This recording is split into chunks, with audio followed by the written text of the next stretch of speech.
kebijakan Badan Kebijakan Fiskal. Indonesia memiliki sejumlah pekerjaan rumah besar untuk memperbaiki kualitas kebijakannya di tengah derasnya arus disruptif ekonomi. Salah satu tantangan besar bagi pemerintah adalah bagaimana menghasilkan kebijakan-kebijakan yang unggul dan berbasis pada bukti atau evidence-based policy. Di satu sisi, perkembangan masalah publik ini semakin kompleks dan masif, sehingga membutuhkan berbagai alternatif solusi yang inovatif, solutif, serta cepat agar tidak kehilangan momentum dalam menyelesaikan masalah. Oleh karena itu, dibentuklah Jabatan Fungsional Analis Kebijakan sebagai bentuk respon pemerintah terhadap berbagai tantangan dalam meningkatkan kualitas kebijakan publik di Indonesia.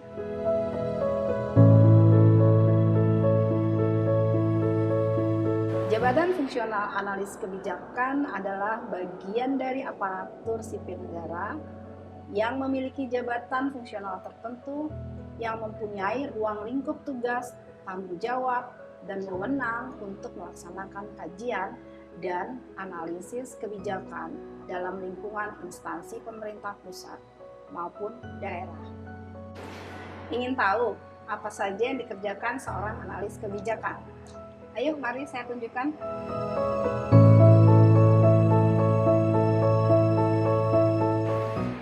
Yang pasti membuat identifikasi pekerjaan dan prioritas.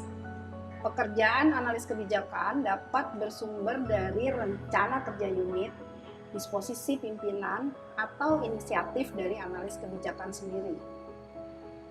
Lalu, melakukan kegiatan kajian dan analisis dengan mengumpulkan data-data, menganalisis data, dan berdiskusi dengan tim. Dalam proses kajian ini, atasan kami juga berperan besar dalam mendukung pekerjaan kami sebagai analis kebijakan, seperti ikut terlibat dalam pembuatan perumusan kebijakan, hingga mengawal pada proses advokasi atas rekomendasi kebijakan yang disusun.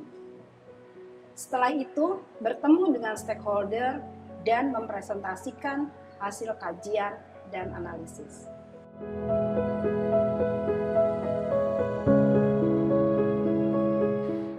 Hasil kajian atau analisis diserahkan kepada stakeholders atau pejabat terkait yang berperan dalam pengambil kebijakan.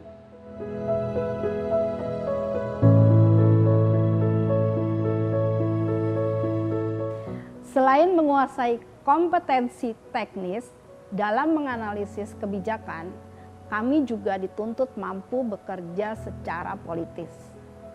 Kemampuan politis diasah untuk menghadapi berbagai kepentingan mitra kerja atau para stakeholders yang berbeda latar belakang.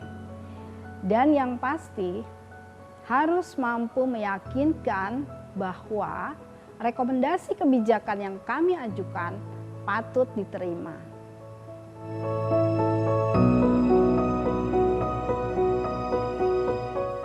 Hal menarik selama menjadi analis kebijakan, banyak sekali yang mengesankan. Di antaranya, dapat mempelajari hal-hal baru, dapat memperkaya kompetensi diri, dan berkesempatan bertemu dengan berbagai stakeholder.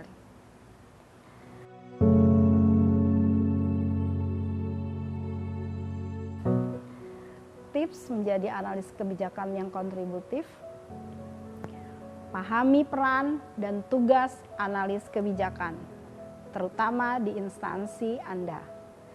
Lalu, perkaya kompetensi dengan mengikuti berbagai pelatihan, pendidikan, dan sebagainya. Perkaya jejaring kerja, diantaranya dengan terbuka untuk melakukan kolaborasi dan berkenalan dengan banyak pihak.